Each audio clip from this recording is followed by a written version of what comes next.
أعوذ بالله السميع العليم من الشيطان الرجيم من همزه ونفخه ونفثه بسم الله الرحمن الرحيم يا أيها الذين آمنوا إذا لقيتم فئة فاثبتوا واذكروا الله كثيرا لعلكم تفلحون وأطيعوا الله ورسوله ولا تنازعوا فتفشلوا وتذهب ريحكم واصبروا إن الله مع الصابرين سبحان ربك رب العزة عما يصفون وسلام على المرسلين والحمد لله رب العالمين۔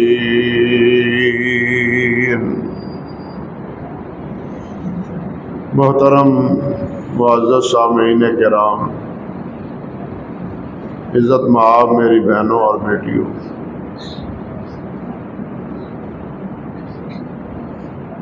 مسلسل انہی آیات مبارکہ کے حوالے سے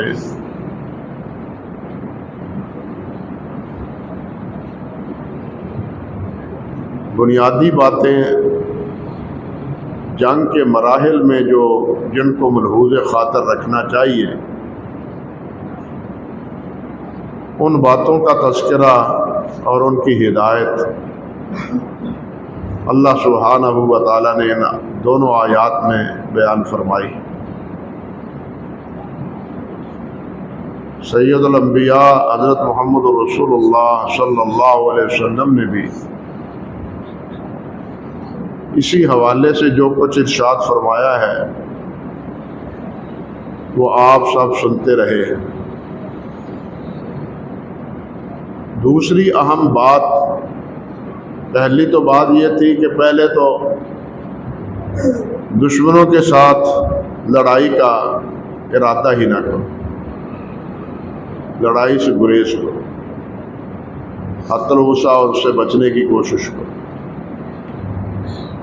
نبی علیہ السلام کا یہی کردار تھا۔ عمرے کے لیے گئے ہیں تو آپ نے اہل مکہ کے اقدام کو پیش نظر رکھتے ہوئے آپ نے ان کے ساتھ صلح کی پیشکش کی۔ یہ تو بیعت رضوان اس وقت ہوئی جب یہ افواہ پھیلی کہ حضرت سیدنا عثمان رضی اللہ تعالیٰ عنہ شہید کر دیے گئے جو آپ کے نمائندے تھے۔ گویا کسی حکومت کے سفیر کو قتل کر دینا، شہید کر دینا، یہ ان حضرات کا گویا کہ بغاوت کا اظہار ہے۔ اسی بغاوت کو سرد کرنے کے لیے پھر نبی علیہ السلام نے صحابہ کرام سے بیعت کی، اور بیعت بھی اسی بات پر کہ ہم جم کے لڑیں گے، میدان نہیں چھوڑیں گے۔ اس بیعت کی بنیادی شرط یہ تھی۔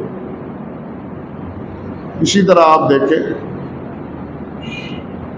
غزوہ تبوک میں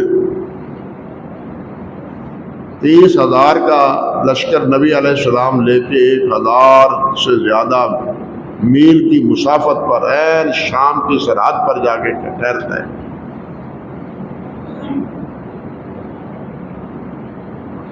اس افواہ کے نتیجے میں، اس خبر کے نتیجے میں کہ قیصر لڑائی کے لیے آمادہ ہے اور اپنی فوج وہاں جمع کر رہا ہے، اس خطرے کے سدباب کے لیے نبی علیہ السلام نے یہ اقدام کیا۔ وہاں 20 دن ٹھہرے،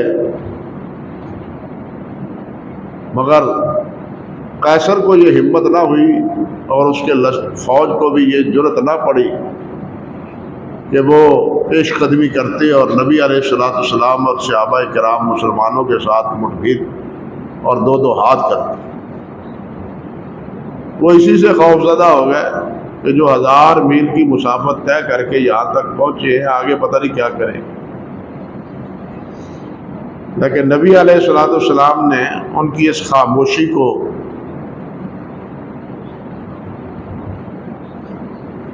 بہانہ بنا کے ان پر پیش قدمی اور چڑھائی نہیں کی۔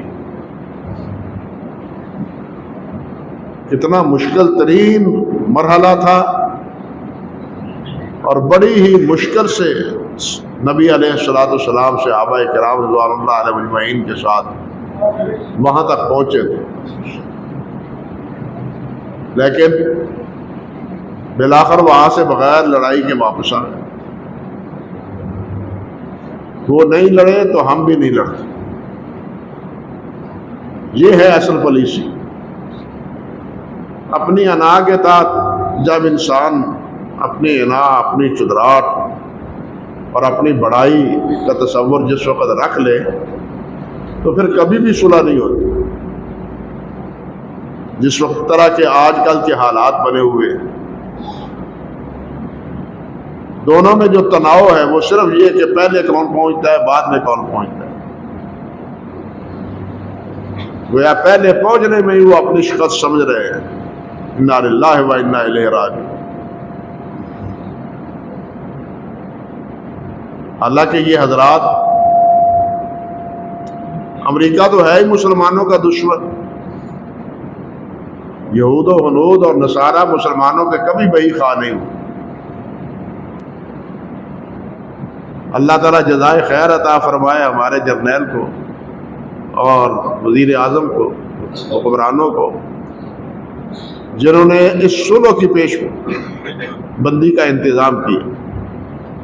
مسلمان صلح کا چاہتا ہے، امن چاہتا ہے، فتنہ اور فساد نہیں چاہتا۔ یہی نبی علیہ السلام کی ہدایت اور رہنمائی۔ لا تتمنوا لقاء العدو۔ آپ دیکھ لیں، بھارت نے ہمارے اوپر چڑھائی کی تھی، 3-4 دن ہم خاموشی سے مار کھاتے رہے کہ یہ بات آ جائے، لیکن بالآخر تنگ آمد بجانگہ میں پھر اللہ سبحانہ و تعالیٰ نے ایسی مدد فرمائی جس طرح کہ اللہ نے فرمایا نا، فَإِذَا لَقِيتُمْ فَاصْبِرُوا۔ پھر اگر مقابلے کے لیے چل نکلو تو پھر ثابت قدم رہو، پھر جم کے لڑو، خوب لڑو۔ اس کا نتیجہ آپ کے سامنے ہے۔ تو یہ تناؤ اس وقت اور یہ افراتفری اسی کا شکار ہو رہی ہے، اپنی انا کا اور اپنی چدراہٹ کا۔ مسلمان صلح جو ہے، امن پسند ہے۔ اسلام اور ایمان دونوں لفظ سلامتی اور امن کے علم بردار ہیں۔ یہ خون خرابہ نہیں چاہتے، کچھ تو خون نہیں چاہتے۔ آپ حیران ہوں گے کہ سیرت النبی کے معروف ہمارے مصنف حضرت قاضی سلیمان منصور پوری رحمۃ اللہ علیہ، جنہوں نے رحمۃ اللہ عالمین لکھی اور یہ کتاب اردو میں ہی نہیں، عربی میں، انگلش میں اور دوسری بہت سی زبانوں میں اس کا ترجمہ چھپا ہے۔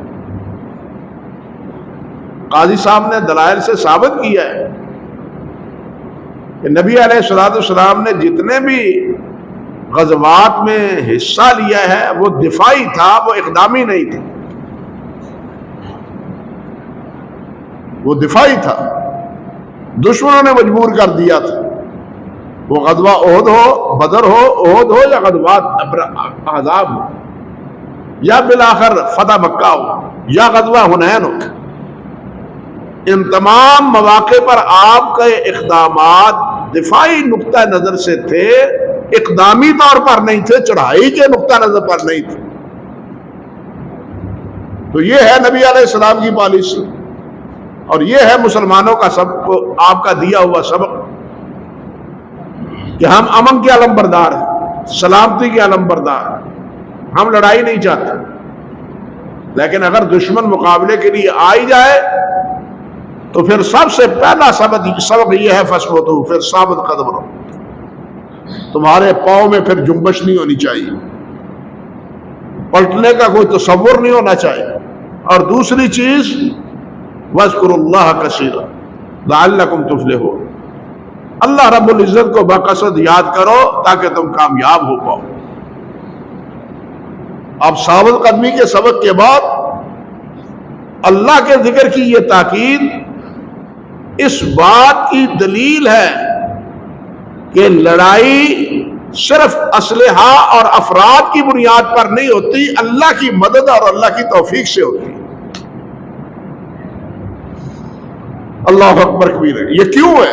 پہلے تو یہ سمجھے کہ ذکر خود اللہ ذو الجلال نے فرمایا الا بذکر اللہ تطمئن القلوب، کہ ذکر سے اللہ رب العزت اطمینان قلب عطا فرماتے ہیں۔ ذکر کے نتیجے میں انسان کو جہاں کہیں بھی ہو اطمینان قلب نصیب فرماتے ہیں، اور لڑائی میں جب تک اطمینان قلب نہ ہو کوئی آدمی ثابت قدمی سے لڑ ہی نہیں سکتا۔ بات سمجھے نا؟ اس لیے فرمایا کہ تم حالت جنگ میں بھی اللہ سبحانہ و تعالیٰ سے کے ذکر سے غافل نہیں رہنا۔ امام محمد بن کعب قرظی رحمت اللہ علیہ وہ فرماتے ہیں لا رخص لأحد فی ترک الذکر لا رخص لزکریا ولا رخص لرجل فی الحرب۔ فرماتے ہیں کہ اگر کسی کو اللہ کی یاد سے رخصت ہوتی تو حضرت زکریا علیہ السلام کو رخصت دی جاتی، جس کو بولنے کی اجازت نہیں تھی، بول نہیں سکتے تھے۔ اللہ ذو الجلال نے فرمایا کہ تم بول نہیں سکو گے، بیٹے کی ہم بشارت دیتے ہیں لیکن بول نہیں سکو گے، یہ علامت ہے، لیکن ذکر سے غافل نہیں رہنا، ذکر کرتے رہنا ہے تم نے۔ اب یہ زبان 2-2.5 تولے کی یہ بات تو نہیں کر سکتی، اشاروں سے بات کرتی ہے۔ انسان اشاروں سے بات کرتے تھے حضرت زکریا علیہ السلام، لیکن اللہ کی یاد سے غافل نہیں تھے، اللہ کو ذکر کرتے تھے۔ بالکل اسی طرح عین لڑائی کے موقع پر، جہاد کے موقع پر اللہ سبحانہ و تعالیٰ نے ذکر کا حکم دیا، اور لڑائی کے وقت بھی نماز کا بھی حکم دیا اللہ سبحانہ و تعالیٰ نے۔ نماز کا حکم دیا، نماز پڑھو۔ ایک گروہ مد مقابل آئے اور دوسرا پیچھے نماز پڑھے، وہ نماز پڑھ لے جماعت کے ساتھ تو یہ صفیں چھوڑ کے آگے آ جائے اور وہ پیچھے آ جائے، یہ نماز پڑھ لے اور وہ دشمن کے مقابلے میں کھڑے ہو جائیں۔ اگر ذکر سے یا نماز سے کسی صورت بھی معافی کی یا اس میں کاہلی کی یا سستی کی گنجائش ہوتی تو جنگ کے دوران ہوتی، لیکن اس وقت بھی نہیں۔ اللہ اکبر کبیر۔ اس لیے اللہ سبحانہ و تعالیٰ نے ثابت قدمی کے بعد دوسرا حکم یہ فرمایا کہ باکثرت اللہ رب العزت کو یاد کرو۔ یہ جتنے ہم نماز پڑھتے ہیں، حج کرتے ہیں، روزہ ہے، یہ جتنے اعمال ہیں، فرائض ہیں یا اذکار ہیں، یہ سب کس کے لیے؟ اللہ کے ذکر کے لیے۔ اللہ رب العزت نے ارشاد فرمایا ہے، حضرت موسیٰ علیہ السلام سے کہا ہے اقم الصلاۃ علی ذکری، اے موسیٰ میرے ذکر کے لیے اللہ نماز ادا کرو۔ یہ نماز ذکر ہے، سراپا ذکر ہے، اللہ اکبر سے لے کے سلام تک اور سلام کے بعد بھی۔ تو فرمایا اقم الصلاۃ علی ذکری، میرے ذکر کے لیے، میرے ذکر کی وجہ سے یا میرے ذکر کو پانے کے لیے تم نماز قائم کرو۔ جس کو جو آدمی زبان سے کہتا رہتا ہے یا ذکر کرتا رہتا ہے، بہانے ساز بڑے ہیں ہمارے، ہماری تو ہر وقت نماز ہے، ہمارا ہر وقت ہی ذکر ہے، سب فراڈ ہے اور سب شیطانی دھوکے، سب شیطانی دھوکے۔ اللہ کے بندو، اگر یہ ہر وقت تمہاری یہ کردار جس میں آپ نماز ادا نہیں کرتے، تو آپ کا یہ ذکر بھی اللہ ذو الجلال کے ہاں قبول اور منظور نہیں ہے، کیونکہ ذکر کا سب سے اولین ذریعہ وہ نماز۔ آپ دیکھیں، باقی اذکار تو بات کی بات ہے، انسان جس وقت مسلمان ہوتا ہے، اسلام قبول کرتا ہے، تو سب سے پہلے اس کے ذمہ کیا ہے؟ ذکر ہے، اس کے پہلے نماز ہے۔ اگر ایک آدمی 12 بجے مسلمان ہوتا ہے، 12:15 بجے نماز کا وقت ہو جاتا ہے، اب اس کو حکم ہے کہ وہ نماز پڑھے۔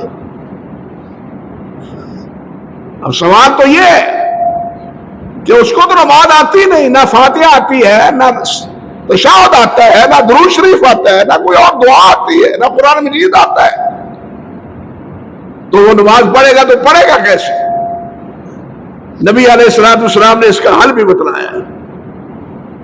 نبی علیہ السلام نے فرمایا کہ وہ زبان سے اللہ اکبر یا سبحان اللہ یہ تو کہہ سکتا ہے نا، غیر مسلم ہی کیوں نہ ہو، وہ قیام میں بھی سبحان اللہ، رکوع میں بھی سبحان اللہ، سجدے میں بھی سبحان اللہ، تشہد میں بھی سبحان اللہ کہتا رہے، نماز سیکھتا رہے، جب تک نماز پوری نہیں یاد آتی سبحان اللہ کہتا رہے، اس کی نماز میں قبول کروں گا۔ نماز سے چھٹی نہیں ہے، تو سب سے پہلا فریضہ وہ یہ نماز، اور وہ نماز کس لیے ہے؟ اللہ کے ذکر کے لیے۔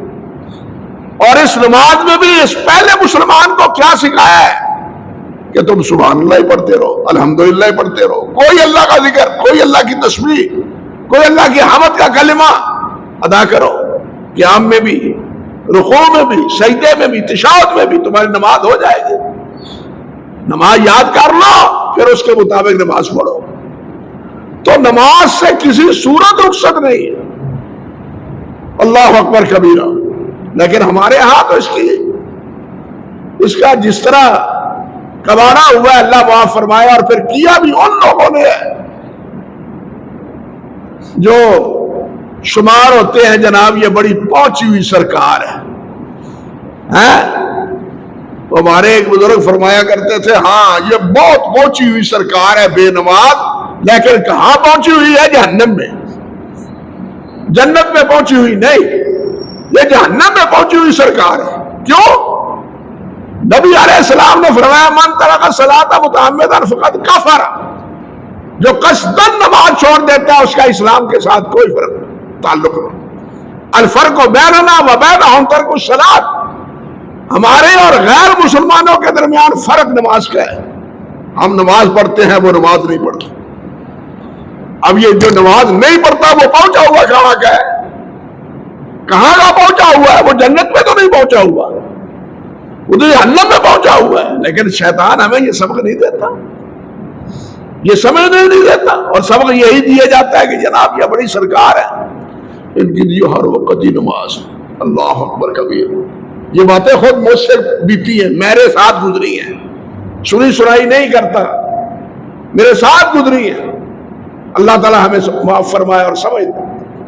تو نماز ہے یا دوسرے ارکان ہے؟ آپ دیکھیے حدیث میں آتا ہے، اللہ اکبر کبیرہ، جامع ترمذی میں، انما جعل الرمی الجمار والسعی بین الصفا والمروہ لاقامت ذکر اللہ۔ اب فرمایا یہ صفا مروہ کے درمیان دوڑنا، یہ صفا مروہ کے درمیان دوڑنا ہے، صرف چلنا نہیں۔ چلنا تو ایک مقامات پر ہے، لیکن ایک محل ایسا ہے کہ وہاں خوب دوڑنا ہے۔ حتیٰ کہ صحابہ فرماتے ہیں بسا اوقات دوڑتے ہوئے ہمارے یہ رکبہ گھٹنے ننگے ہو جاتے تھے، دوڑتے ہوئے ہو جاتے ہیں ایسے، وہاں دوڑنا ہے۔ کیوں؟ سیدہ ہاجرہ وہاں دوڑی تھی رضی اللہ تعالی عنہ، علیہ السلام، اس کو اللہ سبحانہ و تعالیٰ نے آنے والے حجاج اور معتبرین کو ایک نمونہ بنا دیا. لیکن یہ کس لیے ہے؟ لِإِقَامَةِ ذکر اللہ، اللہ کے ذکر کو قائم کرنے کے لیے. کہ حضرت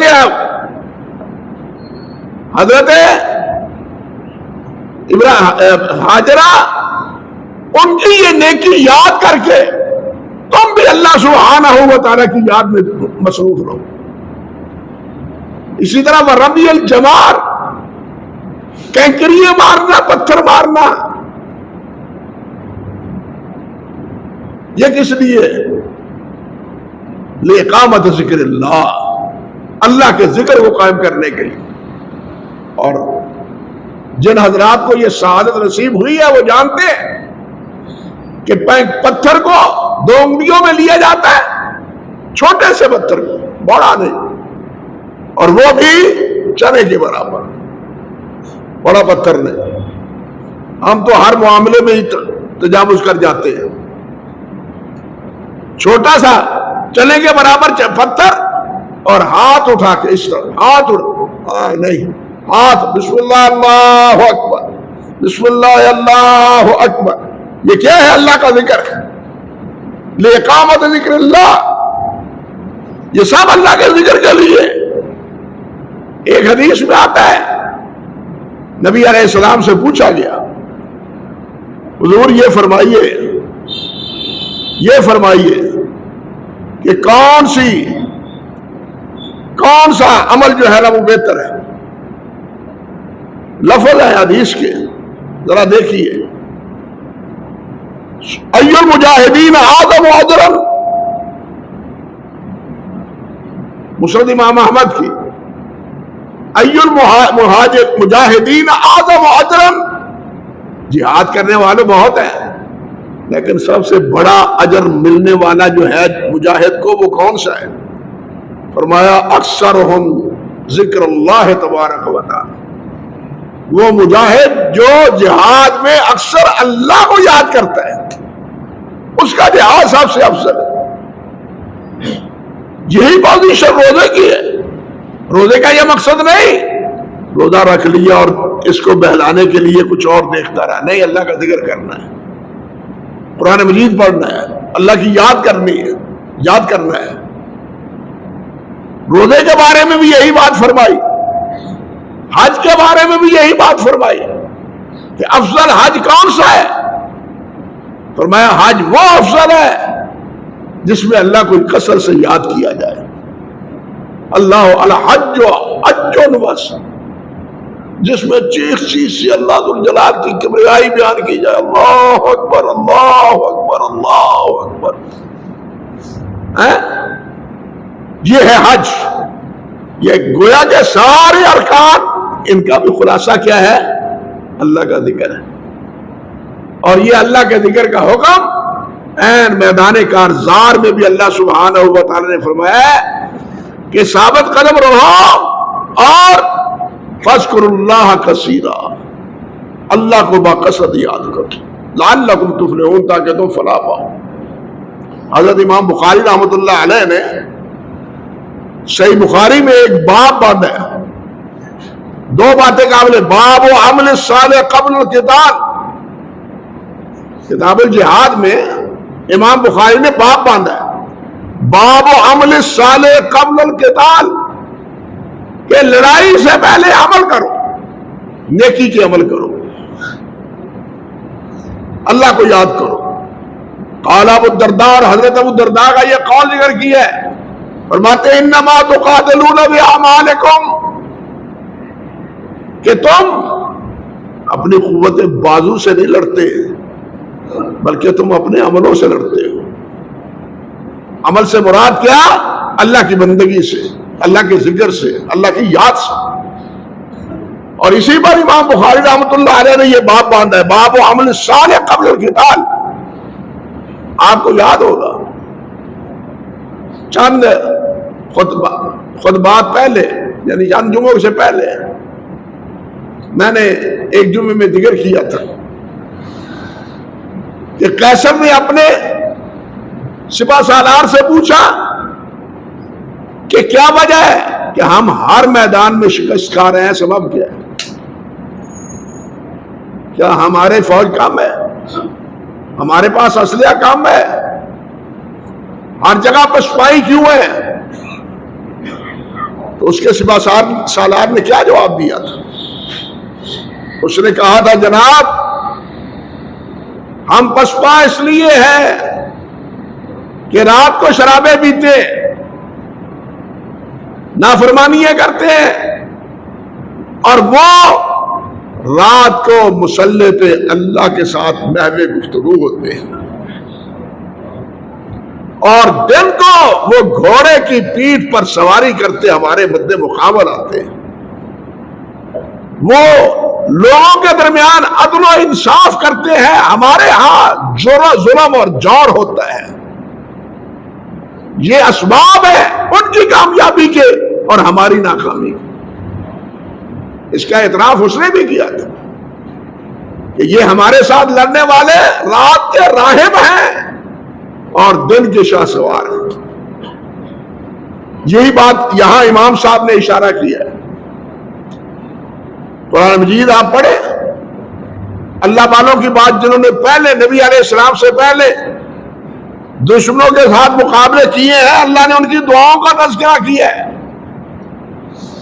ایک جگہ اللہ سبحانہ و تعالیٰ ارشاد فرماتے ہیں وَمَا كَانَ قَوْلُهُمْ إِلَّا أَنْ قَالُوا رَبَّنَا اغْفِرْ لَنَا وَإِسْرَافَنَا فِي أَمْرِنَا وَثَبِّتْ أَقْدَامَنَا وَانصُرْنَا عَلَى الْقَوْمِ الْكَافِرِينَ. وہ دعائیں کرتے ہیں بار الہ ہمیں معاف فرما دے، بار الہ ہماری جو غلطی ہے، ہمارے جو اسراف ہے، حد سے تجاوز اعمال ہے، اللہ ان سے درگزر فرما. وَثَبِّتْ أَقْدَامَنَا، یا اللہ ہمیں ثابت قدم رکھ. ثابت قدمی بھی من جانب اللہ ہوتی ہے اور اس کا سبب اللہ کا ذکر ہے. اللہ اکبر کبیرہ. آپ نے سنا ہے معروف روایت حضرت سیدہ فاطمہ رضی اللہ تعالیٰ عنہ نبی علیہ السلام کی خدمت میں حاضر ہوتی ہے لخت جگر کہ حضور سب کو غلام دیے ہیں، خدمت گزار دیے ہیں، مجھے بھی کوئی خدمت گزار دے دیا جاتا. آپ جانتے ہیں کہ نبی علیہ السلام نے فرمایا بیٹی نہیں، خدمت گزار سے بہتر یہ ہے کہ شام کو رات کو سونے سے پہلے یہ 33 مرتبہ سبحان اللہ، 33 مرتبہ الحمدللہ، 34 مرتبہ اللہ اکبر پڑھ لیا. یہ غلام سے بہتر ہے. اب انہوں نے یہ عمل شروع کر دیا، حضرت علی نے بھی شروع کر دیا. حضرت علی نے یہ حدیث بھی بیان کی. حضرت علی سے پوچھا گیا کہ جناب یہ فرمائیے کہ صفین کی جب جنگ ہوئی سی، جہاں بہت ہزاروں کی تعداد میں لوگ مارے گئے تھے، اس رات بھی آپ نے، صفین کی رات میں بھی آپ نے یہ ورد و وظیفہ کیا؟ دو فرماتے ہیں کہ میں نے اس رات میں بھی یہ ورد کیا، میں نہیں چھوڑا. یعنی اس مشکل گھڑی میں بھی حضرت علی رضی اللہ تعالیٰ عنہ نے یہ وظیفہ نہیں چھوڑا، بلکہ ہمارے مہربان ہیں، جمعیت کے ناظم بھی رہے ہیں میاں صاحب، میاں محمد جمیل صاحب، اللہ انہیں صحت عطا فرمایا. آج کل وہ بھی بیمار ہیں بیچارے. وہ فرماتے ہیں کہ میرا تو تجربہ ہے کہ جتنے بھی سفر سے واپس آتا ہوں، جب رات کو سوتا ہوں، جب یہ وظیفہ پڑھ لیتا ہوں اس نیت سے کہ میری تھکن دور ہو جائے، تو اللہ میری تھکن دور کر دیتا ہے اور مجھے آرام سے نیند آ جاتی ہے. یہ وظیفہ تھکن کو دور کرنے کے لیے بھی ہے، اللہ کا ذکر بھی ہے، تھکن کو دور کرنے کے لیے بھی ہے. بالخصوص میدان جہاد میں تو تھکاوٹ ہوتی ہی ہوتی ہے نا، تو اس تھکاوٹ کو دور کرنے کا بھی یہی ذکر، یہی ورد اور یہی وظیفہ کارگر ہے. حضرت امام بخاری رحمۃ اللہ علیہ نے ایک اور باب باندھا ہے کتاب الجہاد میں، باب التکبیر عند الحرب، کہ لڑائی کے وقت اللہ کو یاد کرو، اللہ کی کبریائی بیان کرو.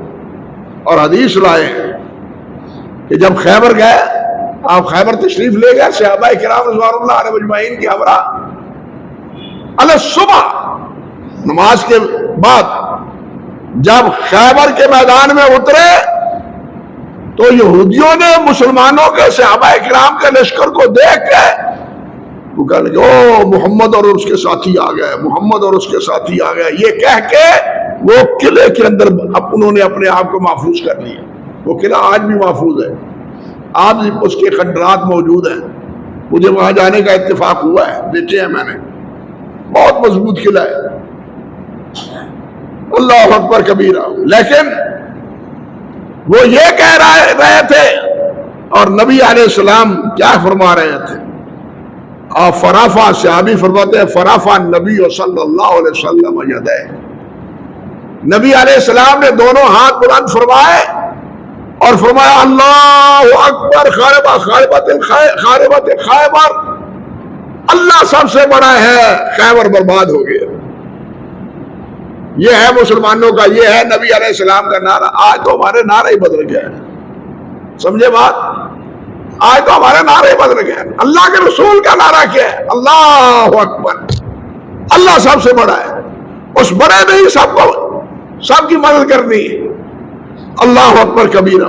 اور آپ گزشتہ خطبے میں سن چکے ہیں کہ شب بھر نبی علیہ السلام ہاتھ کھڑے کر کے یا حیو یا قیوم یا حیو یا قیوم یا حیو یا قیوم یہ پڑھتے رہے۔ اور ایک مرحلے پر صحیح بخاری ہی میں ہے نبی علیہ السلام یہ دعا بھی کرتے اللہم منزل الکتاب مجری السحاب حازم الاحزاب اہزمہم وانصرنا علیہ۔ اللہ اکبر۔ اے کتاب کو نازل کرنے والے مولا، اے آسمان سے بارش رحمت کی نازل کرنے والے آقا، وحازم الاحزاب لشکروں کو بگانے والے مولا، اہزمہم ان کو شکست دے دے، بگا دے ان کو، ورسرنا علیہم اور ہمیں ان کے اوپر مدد عطا فرما۔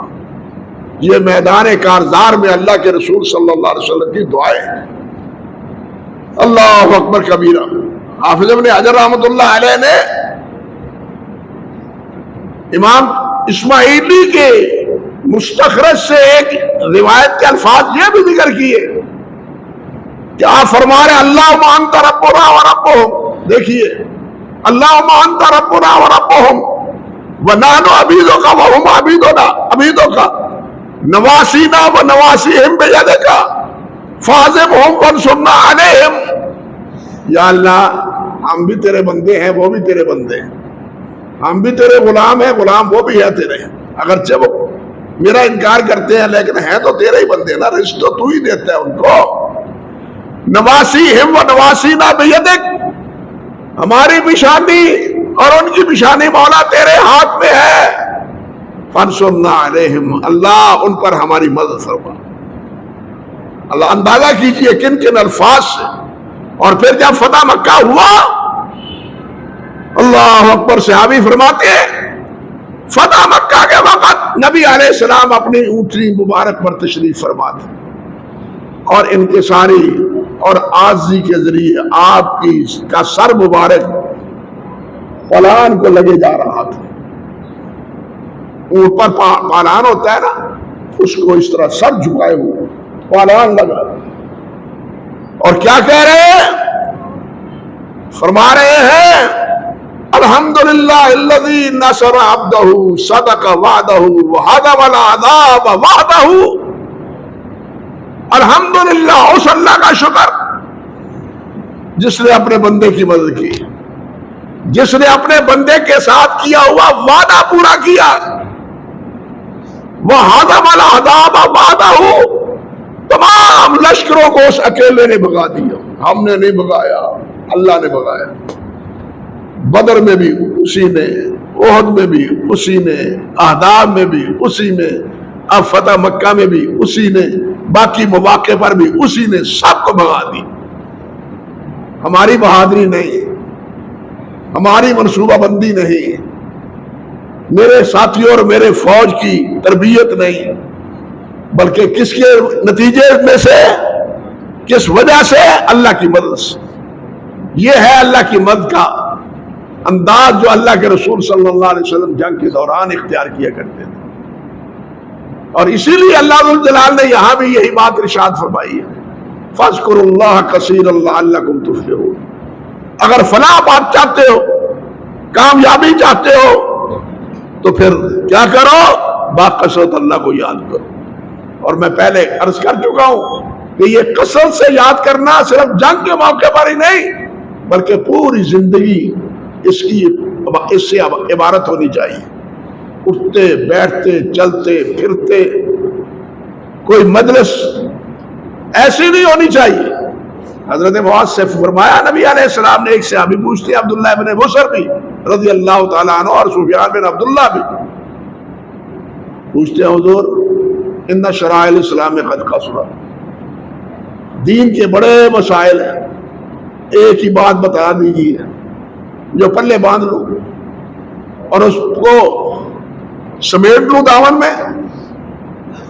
تو ان سب سے یہی فرمایا، اگر چاہتے ہو تو پھر یہ ہے، لا یزال لسانکم بذکر اللہ رطبا بذکر اللہ، تمہاری زبان اللہ کے ذکر سے تر رہنی چاہیے، اللہ کے ذکر سے تمہاری زبان تر رہنی چاہیے۔ یہی کلید کامیابی ہے، دنیا میں بھی اور آخرت میں بھی۔ میں نے عرض کیا تھا کہ جنتی جنت میں ہر نعمت پائیں گے، لیکن ایک حسرت نبی علیہ السلام نے فرمایا ان کے دل میں بھی ہوگی، اور وہ حسرت یہ کہ کاش فلاں مجلس میں، فلاں میٹنگ میں، فلاں جگہ پر ہم بیٹھے رہے، باتیں کرتے رہے، اللہ کے ذکر سے غافل رہے، کاش اس وقت بھی ہم اللہ کو یاد کر لیتے کچھ نہ کچھ، تو آج ہمارا درجہ اس درجے سے زیادہ بلند ہوتا۔ اللہ اکبر، یہ حسرت ہو گئی اہل جنت کو بھی۔ اس لیے کثرت ذکر یہ اصل مطلوب ہے۔ اور ایک حدیث میں آتا ہے کہ اللہ کے عذاب سے بچنے کے لیے سب سے بڑا ہتھیار اللہ کا ذکر ہے، اللہ کا ذکر، شیطان سے بھی بچنے کے لیے، شیطان کے چیلوں سے بھی بچنے کے لیے، اور اسی طرح اللہ آپ کا بھلا کرے باقی انسان کے اپنے سیئات اور گناہ اور نافرمانیوں سے بچنے کا ذریعہ بھی یہی ہے اللہ کا ذکر۔ اللہ مجھے بھی اس کی توفیق عطا فرمائے، آپ سب کو اس کی توفیق عطا فرمائے۔ آگے تیسرا حکم ہے، وَأَطِيعُوا اللَّهَ وَرَسُولَهُ وَلَا تَنَازَعُوا فَتَفْشَلُوا وَتَذْهَبَ رِيحُكُمْ۔ انشاءاللہ اللہ نے چاہا تو اس کے متعلق باتیں اگلے خطبے میں عرض کرنے کی کوشش کروں گا۔ اقول قولی ھذا استغفر اللہ لی ولکم ولسائر المسلمین۔